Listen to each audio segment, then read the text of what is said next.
Oh boy, Special 3 is finally out. I can't wait to review it. What should I say? Oh, I have an idea. I'll check the project server and then I'll come back to it after a little break. Shouldn't be too long. 2,000 years later. Alright, everypony. Let's get one thing out of the way first. Unfortunately, your friendly neighborhood host present-day me isn't available this week. Despite everyone trying to warn him, he ended up overexerting himself on making too many videos and is now suffering a severe case of the blocky walkies. What if I never create anything ever again? It's okay, you will. You will.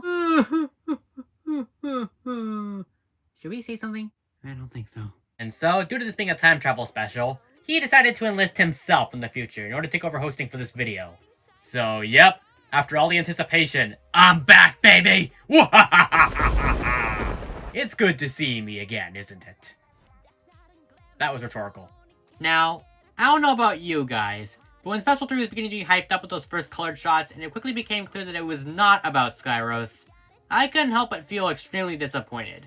I mean, how do you take such a slam dunk easy win for a sunny premise and then proceed to not use it?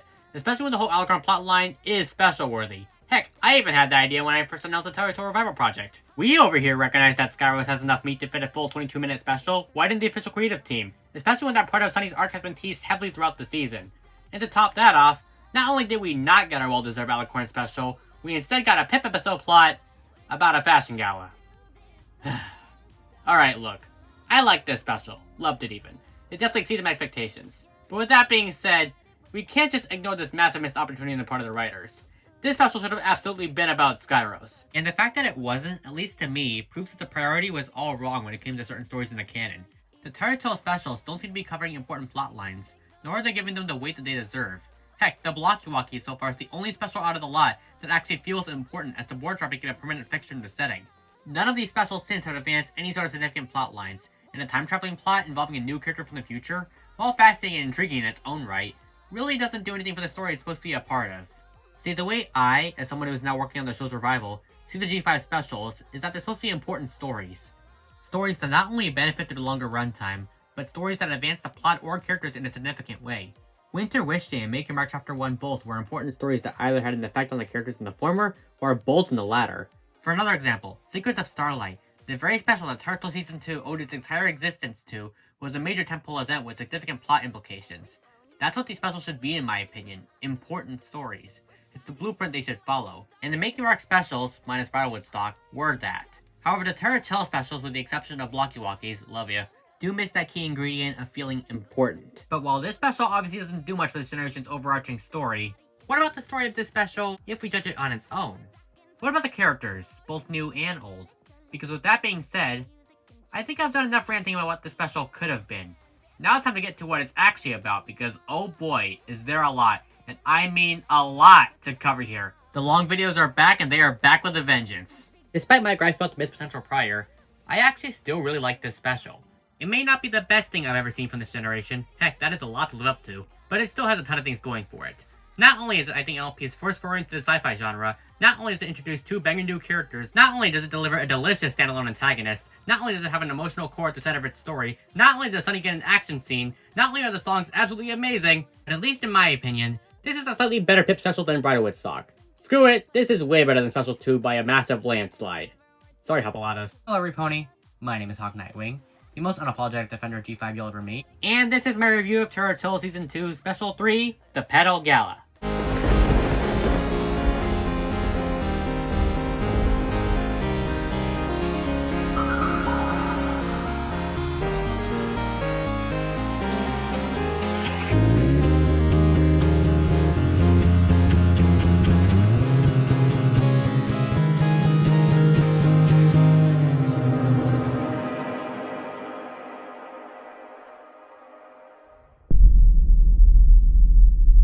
The first part of the special I think deserves some serious praise is the overall plot.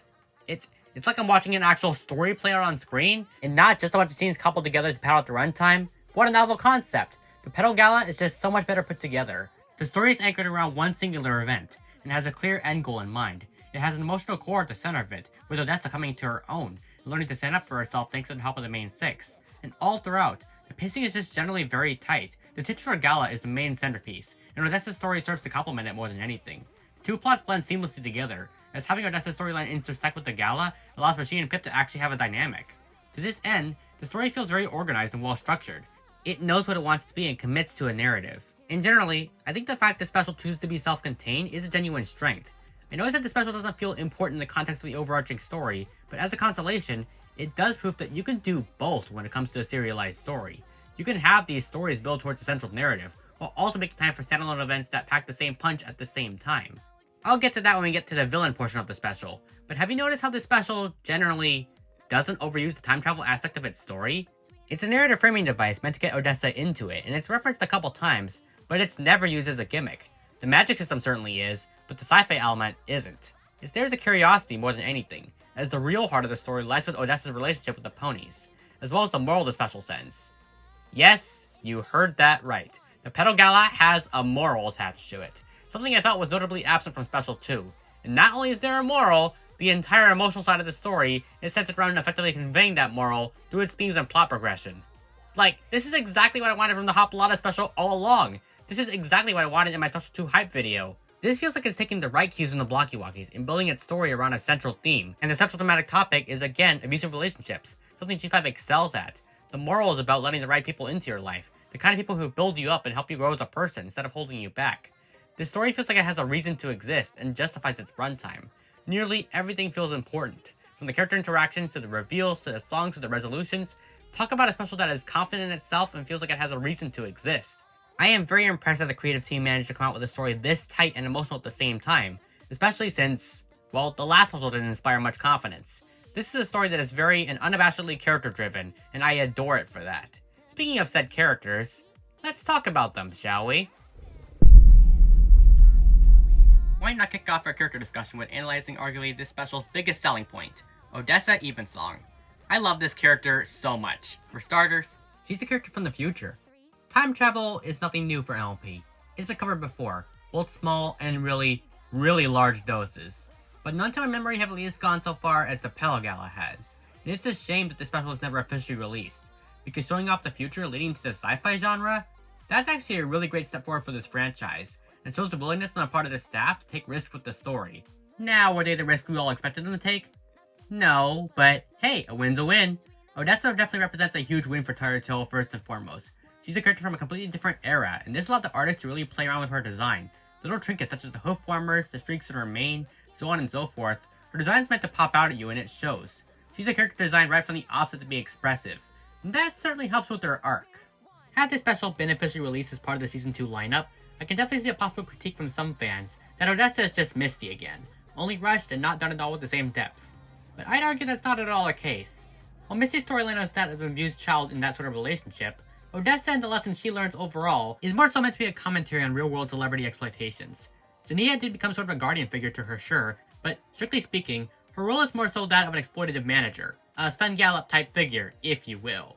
Odessa, by contrast, is more like Rara from the main attraction, a pony who is constantly told that they are nothing without the antagonist figure, that they need a self-confidence boost from our main characters.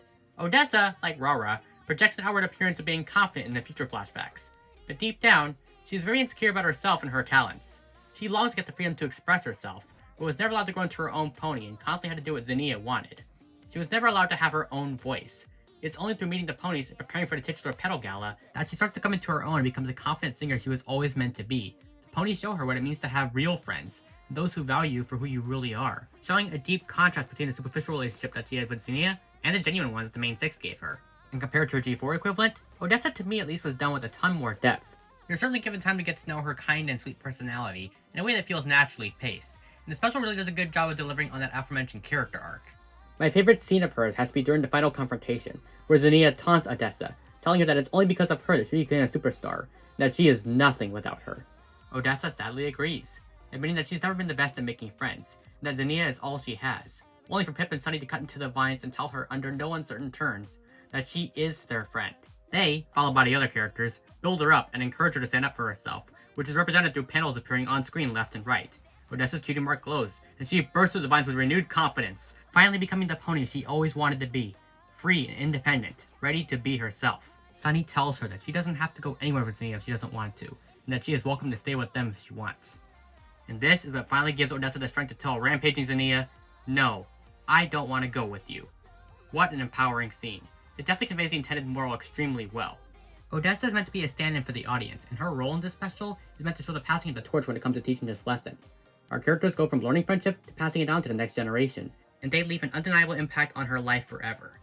Of course, none of this would have been possible if it wasn't for a certain stylish pop star princess showing her delight. If there were any parts of the special I think were done just good, not outstanding, it would be everything to do with Pipp Petals herself. Pipp admittedly doesn't have an arc in this special, nor is there any sort of lesson she needs to learn personally. But, as a consolation, we do get to see her arc show once again that confidence is her song, by taking a chance on Odessa when she arrives at the Crystal Bright House. Pipp is extremely excited for the Petal Gala, and it seems like that's all her character is going to be at first, but it is once Odessa gets stranded in the present that she starts to form a dynamic with her fellow singer. You can look at many scenes throughout the special to demonstrate this, many of them either showing Pipp fawning over Odessa, complimenting her, and showing her kindness. This succeeds in giving Odessa confidence as a result, as another pony wants to be around her and be friends with her. Pipp by far comes off as Odessa's biggest advocate throughout the special. The other characters definitely have their moments, but it is Pipp who I believe has the greatest impact on our arc. She gets to teach another character confidence in their time of need, and serve as a legit mentor figure. The two have a really strong dynamic, between Pipp's over-enthusiasm and Odessa's more reserved nature, and they bounce off each other quite well. Pipp comes off as one of the biggest winners in this story, as she is allowed to serve as a role model figure. Not only for Odessa, I might add, but to us, the audience. If Odessa is meant to serve as an audience surrogate, Pipp Petals serves as the vehicle to drive the moral home to that audience. She is by far the biggest mouthpiece for it. Speaking of these two being singers, and singing songs, man, I did not plan this transition out at all.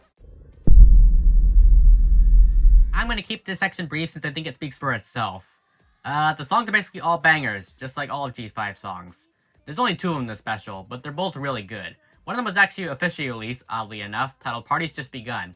That song was also teased all the way back in Digital Detox? Man, I feel old. And I guess its inclusion here is supposed to pay off a mini off-screen arc Pipp had about writing it? Was that meant to be foreshadowing? You know what, I'm just not gonna think about it too much. The second song here was actually lost at time before Dr. Nubis leaked it ahead of the premiere, titled Level Up.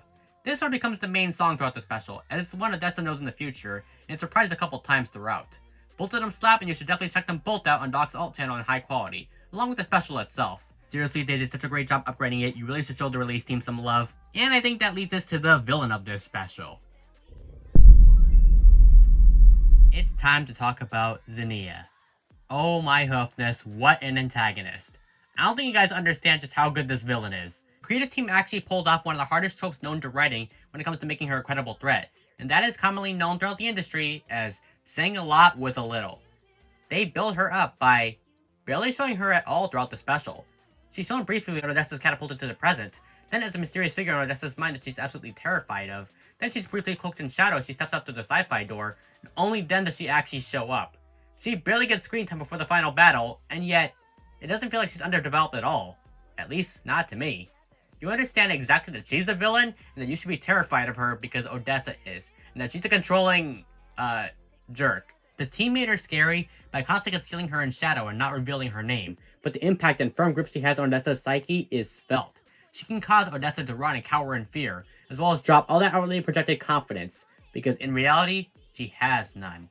She can cause that mood to fall to drop off a hat, and you can just feel her presence following Odessa like a dark cloud, even when she's not directly shown on screen. Even the brief moments she does have, you can just see how scary she is to Odessa, and it makes you think, wow, whoever this character is, I'd be running from her too.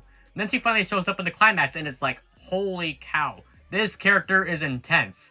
Her magic is out of this world. She shows all the characters up and even comes close to winning. And let me make this clear. She is an Earth Pony who nearly won against an Alicorn, as well as the combined might of Equestria. I think that deserves some serious praise. Zenia, for me, demonstrates that despite having a centralized narrative you need to focus on, with a centralized antagonist, you're not limited to only having that specific villain opposed to heroes. Many people might have thought G5 would never give us another standalone antagonist after the Philly 4 and Alicond, as the main plot is the priority, but Tyrell Till said nonsense when it came to the idea of limiting itself. The Petal Gala proves that you can do both with this character. Even in a serialized type narrative, standalone antagonists are every bit as valid as the main antagonist, as they present individual obstacles for the heroes to overcome, building them up in the eyes of the audience and making them stronger characters as a result. Not to mention, G5 had its start with standalone one-off antagonists that are just meant to serve the episodes they're in and nothing else. If anything, we needed a story like this after all this time. And oh boy, if Allura is meant to be the sympathetic type of antagonist, Zenia is the glorious return to good old-fashioned villains who are just evil for the love of the game. Absolutely no redeeming qualities or tragic backstory whatsoever. She's evil, she's vain, she's abusive to the new character, she's everything you love to hate in a villain. And most importantly, her inclusion leads to an epic final confrontation with Sunny and the gang, and taste the rainbow, mother! Woo-hoo! Don't mess with the magic of friendship, baby! Heck yeah! Have I mentioned how much I miss villains being outright defeated by an out-of-nowhere rainbow laser? Opaline sort of had that, but it was just a temporary distraction. Zenia is just flat out encased in the prisbeam from the Unity crystals. Ha, just like old times. It's always nice to see LMP harken back to its roots. It may have been an overused trope in FIM, but it was still immensely satisfying to witness every single time. The same is no different here. Everything after Zenia's defeat resolves in a beautiful fashion. The song I was playing earlier finishes up, there's a group photo taken, and Odessa prepares to go back to her own time. She vows that now she knows what true friendship is, she will never let another pony like Zenia into her life again. And that most importantly, the ponies will always be with her in spirit. She returns to that same stage she left earlier in the special, now a changed and truly confident pony. The darkness of the tunnel is washed away by the heavenly glow of the spotlights, representing her leaving her old past behind and embracing the light of her boundless new future at long last. The cheers of the assembled crowd echo throughout, welcoming her back like no time has passed at all. And the special finally ends with Odessa paying tribute to the ponies who saved her by singing Level Up, and taking off on a raised pad with a holographic image of the main six behind her, ready to take on the world.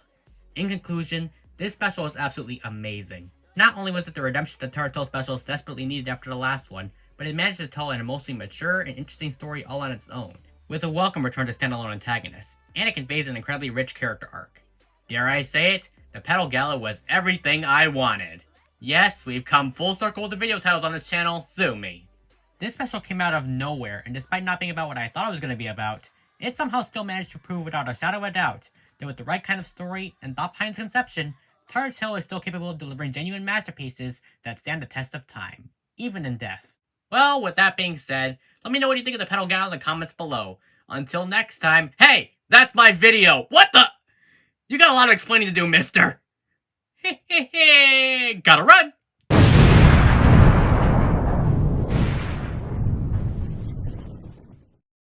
Ugh, I told him to write the script, not record the video itself. At least it's done. But yeah, what he said. Let me know what you think of the Petal Gala in the comments below. And I'd like to say, I am so sorry for taking so long to get this review out. I mean, you guys know by now, thanks to the intro, that I contracted the Blocky Walkies again. But the real reason is, there's just been a lot of stuff going on project-wise. I would appreciate if you guys stopped saying that the Revival Project is dead just because you guys haven't seen an update. It is not dead. It's not. We're still working hard on it. We're just going through a massive shakeup right now that we will reveal when the time comes. It's just we can't right now. It's going to be exciting, I promise. Just, you guys got to be patient, okay? This is a volunteer project. Everyone's working as hard as they can, and I'm so proud of the work that's being done so far, even in the midst of all this shakeup. As for any other updates, I'm going to BabsCon! Yes, I am actually going to BabsCon this weekend. I am so excited for this. It's my first LP convention in years. You guys might find me over there recruiting if I can meet people. It's very hard for me to start conversations IRL, but I'm gonna try. So, if you happen to eavesdrop on one of my recruiting, if I meet anyone who's interested, well, you might hear something. I don't know. But if you don't hear anything, you'll just have to wait until the update video. Sorry. But even if you guys don't hear anything about the project, this might be a good opportunity for some of y'all to actually meet me. You guys might not recognize my face. I do not actually look like a bat pony. Please don't ask me why I don't look like a bat pony. But my voice is very hard to miss. Just don't be obsessive if you actually run into me. Please. Anyways, another reason why I didn't get this video out on time is because, well, this video went through several iterations before actually coming out. I am literally not scripting right now. I am just speaking from the heart, improv. Well, thank you all for 3 years on YouTube. It's been an amazing journey so far, and it's not going to stop anytime soon. I look forward to another 3 years, or even another 6 years, or however long I can keep this channel. You guys are the best.